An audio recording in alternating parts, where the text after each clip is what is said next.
Hello dear students of class 11th, welcome back. तो हम लोगों ने 3.4 एक्सरसाइज के जो कॉन्सेप्ट थे प्रिंसिपल सॉल्यूशन और जनरल सॉल्यूशन उनको स्टडी कर लिया था। अब हम देखते हैं एक्सरसाइज 3.4 के कुछ क्वेश्चंस और उसके बाद कुछ एग्जांपल्स हैं, तो वो एग्जांपल्स भी करेंगे। जैसे सपोज करिए आपको जो है एक इक्वेशन दी गई है cos 4x equals to cos 2x और आपसे बोला गया है इस इक्वेशन को सॉल्व करिए और x की वैल्यूज फाइंड करिए, यानी जनरल सॉल्यूशन ऑफ x। तो बेसिकली सॉल्व फॉर x का सेंस ट्रिग्नोमेट्रिक इक्वेशंस में यही होता है कि आपको उसके जनरल सॉल्यूशन फाइंड कर रहे हैं, ठीक है। तो cos 4x को क्या मैं cos 2 इंटू 2x लिख सकता हूं? अब यहां पे हमारी आइडेंटिटी लग रही है cos 2 थीटा, जो कि बनती है 2 cos square theta minus 1 equal to में cos 2x है।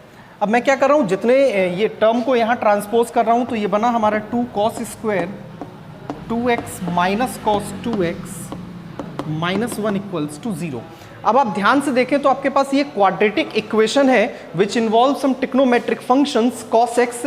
For an instance if I let cos 2x equals to x या cos 2x equals to y, अगर मैं लेट कर लूँ थोड़ी देर के लिए कि cos 2x को y एज्यूम कर लिया गया, तो इक्वेशन आपकी कुछ ऐसी लिखी है कि 2y square minus y minus 1 equals to 0। ये क्वाड्रेटिक इक्वेशन के फॉर्म में आ गई है। मिडिल टर्म स्प्लिटिंग मेथड से आप इसके फैक्टर्स करेंगे तो आपको इसके फैक्टर्स मिलने वाले हैं 2y square minus 2y plus y minus 1 equals to 0। तो ये चीज़ हम जब यहाँ पे कॉमन आउट करेंगे इस चीज़ को हम, तो देख पा रहे हैं कि जो इसके फैक्टर्स आने वाले हैं इसमें से 2y मैंने कॉमन लिया है, तो यहाँ पे बचा है मेरे पास y माइनस 1 और यहाँ पे मैंने प्लस 1 कॉमन लिया है, तो यहाँ बचा है y माइनस 1। दोनों टर्म्स मैंने y माइनस 1 कॉमन लिया है, तो यहाँ पे हमारे पास फैक्टर्स आ चुके हैं। एक फैक्टर आया मेरे पास y माइनस 1 और एक दूसरा फैक्टर आया मेरे पास 2y माइनस 1 इक्वल्स टू में 0 चल रहा है शुरू से। तो अब मैं क्या करूँगा, एक एक फैक्टर को 0 के इक्वल रखूँगा और यहाँ से इसके जनरल सॉल्यूशन फाइंड करूँगा। तो अभी जगह नहीं है तो मैं इस चीज़ को रफ कर दे रहा हूँ ऊपर से थोड़ा। तो हमारे पास पहला है y minus 1 and 2y minus 1 equals to 0। मैंने y की वैल्यू यहाँ पे प्लेस कर दी है cos 2x minus 1 equals into 2 cos 2x minus 1 equals to 0। तो यहाँ से एक तो सॉल्यूशन हमारे पास आ रहा है कि cos 2x इक्वल्स टू 1 होगा और एक सॉल्यूशन आ रहा है 2 cos 2x इक्वल्स टू 1 होगा। जब cos 2x इक्वल्स टू 1 होगा बेटा, तो cos 2x में 1 वैल्यू cos में किसकी होती है? cos 0 की होती है। ये हमारे पास कौन सा फॉर्मेट आया है? cos x equals to cos y, बस यहाँ पे x की जगह क्या है? 2x है। तो cos x equals to cos y का फॉर्मूला क्या, जनरल फॉर्मूला क्या होता है? 2x equals to 2n pi plus minus y की जगह हमारे पास क्या है? 0। तो हमारे पास जनरल सॉल्यूशन जो आया है that is 2x equals to 2n pi, ये 2 से 2 कैंसिल हो गया, तो x equals to n pi. ठीक है, अब ठीक है, तो हमने ये x की वैल्यू निकाल ली यहाँ पे n पाई। अब हमारे पास दूसरा एक और टर्म है ये 2 cos 2x इक्वल्स टू 1, तो यहाँ से हमने निकाला cos 2x इक्वल्स टू 1/2। हम सबको मालूम है cos में वैल्यू 1/2 किसकी होती है? cos 60 डिग्री की, यानी cos π/3 की। अब हमारे पास जनरल सॉल्यूशन है cos x equals to cos y, y की जगह पे π/3 है। जनरल सॉल्यूशन बना जाके 2x equals to 2n pi plus minus y की वैल्यू हमने यहाँ पे रख दी है। ये 2 का डिवाइड करेंगे तो हमारे पास x कितना आ रहा है बेटा? n पाई प्लस माइनस ये 2 नीचे चला गया π/6। तो एक हमारे पास जनरल सॉल्यूशन ये आया है और एक जनरल सॉल्यूशन हमारे पास ये आया है। तो आई होप क्वेश्चन आपको क्लियर हो गया होगा एकदम। एक और इक्वेशन लेते हैं, उस इक्वेशन को भी सॉल्व करेंगे और देखेंगे कि जनरल सॉल्यूशंस और कैसे फाइंड कर सकते हैं। तो बेसिकली ट्रिग्नोमेट्रिक इक्वेशन को सॉल्व करने का तरीका यही है कि आप उस इक्वेशन को जो है जनरल सॉल्यूशन में फाइंड कर दें। सॉल्व फॉर x का सेंस है कि we need to find the general solution of the equation. तो आई होप क्वेश्चन क्लियर हो गया होगा। एक और क्वेश्चन लेते हैं एक्सरसाइज का, उसको भी सॉल्व करेंगे।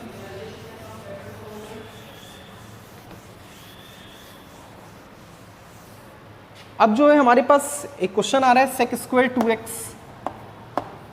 अब मैं पूरा क्वेश्चन तो नहीं लगाऊंगा, क्वेश्चन के इनिशियल आपको जो होंगे वो बता देंगे और आप क्वेश्चन को सॉल्व करेंगे। 1 माइनस 10 2x। अब ये एक इक्वेशन है, तो मैं sec स्क्वायर 2x को क्या यहाँ पर 1 प्लस 10 स्क्वायर 2x लिख सकता हूँ? 1 माइनस 10 2x, ये 1 से ये 1 कैंसिल हो जाएगा, ये 10 2x यहाँ पर आएंगे तो पॉजिटिव हो जाएंगे, तो 10 square 2x plus 10 2x equals to 0। पूरी इक्वेशन में से 10 2x कॉमन है हमारे पास, तो 10 2x हमने कॉमन ले लिया है, तो यहाँ पे बचा है 10 2x प्लस 1। अब एक बार आप 10 2x को 0 करेंगे और एक बार आप 10 2x प्लस 1 को 0 करेंगे और आप यहाँ से x के क्या फाइंड करेंगे, जनरल सॉल्यूशन फाइंड करने जा रहे हैं, ठीक है। तो अब कुछ मैं मिसलेनियस के एग्जांपल्स बताने जा रहा हूँ, क्योंकि ये अच्छे एग्जांपल्स हैं और बाकी के एग्जांपल्स भी आप देख सकते हैं। पहला एग्जांपल है कि if x and y lies in second quadrant and if sin x equals to 3/5, आपको एक sin x दिया गया 3/5 एंड cos y जो है आपको दिया गया है -12/13, और कंडीशन है कि x and y are in second quadrant. x और y जो है वो किस क्वाड्रेंट में लाई कर रहे हैं, वो लाई कर रहे हैं सेकेंड क्वाड्रेंट में, ठीक है। तो अब सेकेंड क्वाड्रेंट में लाई कर रहे हैं, तो आप देखिए सेकेंड क्वाड्रेंट में साइन आपका पॉजिटिव होता है और कॉस आपका नेगेटिव होता है। तो आप देख भी सकते हैं जो साइन की वैल्यू वो हमें पॉजिटिव दी गई और जो कॉस की वैल्यू वो हमें नेगेटिव दी गई। तो इन्होंने कहा find the value of sine x plus y, मुझे फाइंड करना है साइन x प्लस वाई, ठीक है। अब देखिए साइन x प्लस वाई का फॉर्मूला कैसे खुलता है, sine x cos y plus cos x sine y। अब हमने साइन x की वैल्यू देखी तो हमें मालूम है कितनी है 3/5, ये वैल्यू मैंने यहाँ पे प्लेस कर दी। कॉस y की वैल्यू मैंने देखी -12/13 गिवन है, यहाँ पर मैंने प्लेस कर दी, प्लस कॉस x। अब जरा ध्यान से देखिए, क्या मुझे cos x कहीं पे दिया गया है, नहीं दिया गया, sin x दिया गया है, तो मैं यहाँ पे cos x फाइंड कर लूँगा। cos x क्या होता है, √1 minus sine square x, √1 minus sine square x मतलब 9/25 विच बिकम्स √16/25 मीन्स ±4/5। तो ये हमने वैल्यू किसकी फाइंड कर ली है, हमने वैल्यू फाइंड कर ली है cos x की। अब मैं यहाँ पे cos x की वैल्यू रख दूंगा। अब समस्या ये cos x की वैल्यू प्लस का 4/5 रखी जाए या फिर माइनस का 4/5।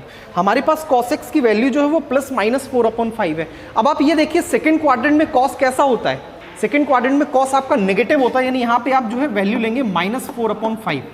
अगर आप सोच रहे हैं कि केवल 4/5 वैल्यू लेने से आपका आंसर टैली हो जाएगा, तो ये नहीं होगा।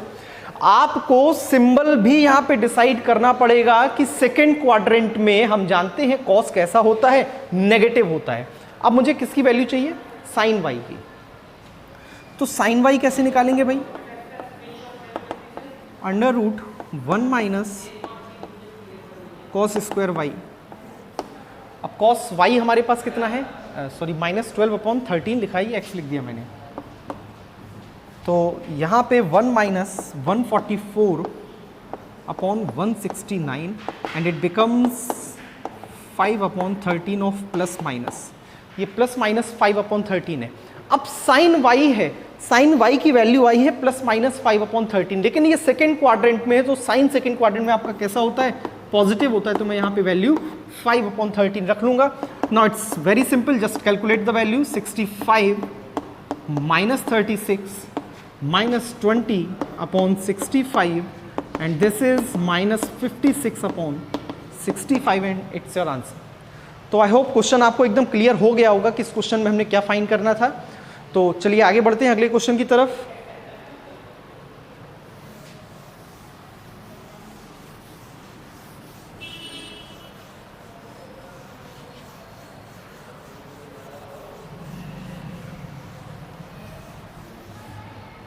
अगला क्वेश्चन हमें दिया गया कि फाइंड द वैल्यू ऑफ 10π/8। बहुत अच्छा क्वेश्चन है, कई बार पूछा भी जा चुका है।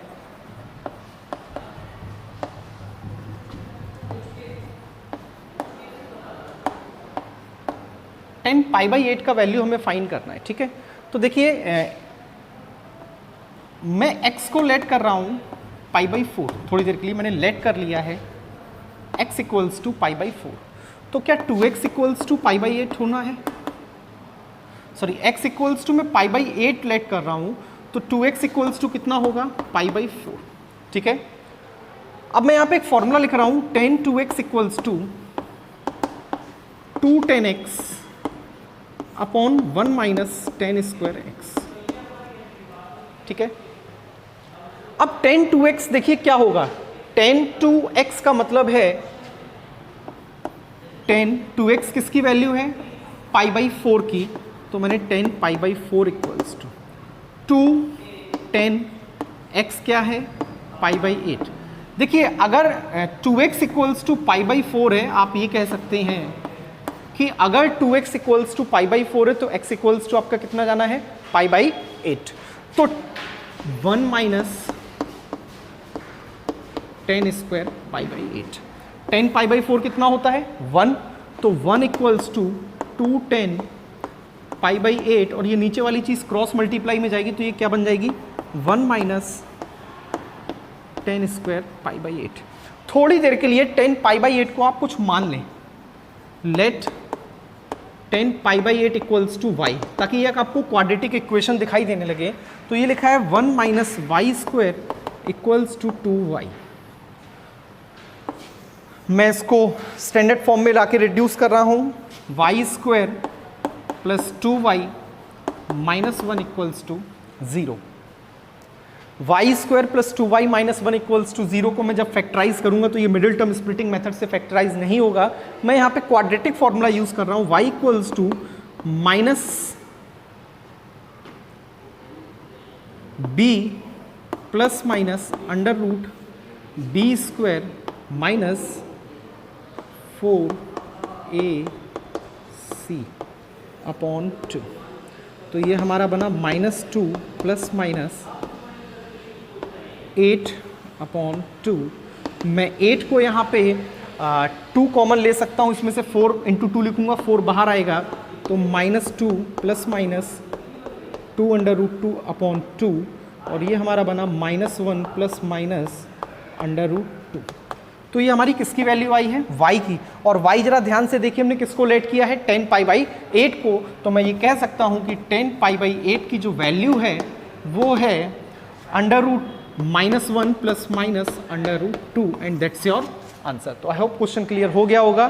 क्वेश्चन काफ़ी अच्छा था, क्वेश्चन में ट्रिक भी थी थोड़ी कि आपको क्वेश्चन को कैसे करना है, क्या अटेम्प्ट करना है, क्या लेट करना है। तो आई थिंक ये आपकी एक्सरसाइज कंप्लीट हो चुकी है और ये चैप्टर भी आपका कंप्लीट हो गया है। बचे हुए क्वेश्चंस आप खुद लगाएंगे और अगर कोई डाउट हो रहा है तो आप मुझे बता सकते हैं कि किस क्वेश्चन में आपको डाउट है, मैं डाउट वो आपको क्लियर करा दूंगा। तो till then keep studying. Thank you students.